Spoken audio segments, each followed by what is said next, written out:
تعالى هنا اقول لحضرتك، مفيش حاجة في حياتنا اسمها صدفة. في حاجة في حياتنا اسمها ربنا مرتب لنا ومقدر لنا. انت ممكن تقابل حد في حياتك يغير كل معاني حياتك، ودي مش صدفة، ده ترتيب وقدر ربنا وحكمة ربنا. ربنا بيقول لحضرتك إن كل شيء خلقناه بقدر. عشان كده عايز أقول لحضرتك، أنت حزين ليه؟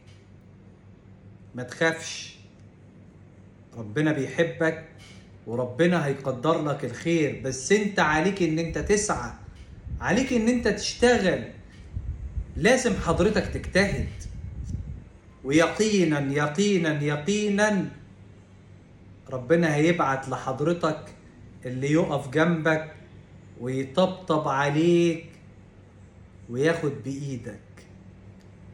ما أصل ربنا كريم وربنا حليم وربنا عنده كل الخير. ما تقلقش، كل شيء مقدر لحضرتك ومرتب لحضرتك من ساعة خروجك للدنيا لحد خروجك من الدنيا. وسعادتك وشقائك ربنا كاتبهم.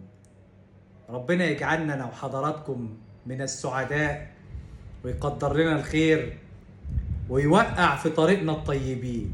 قولوا آمين. السلام عليكم.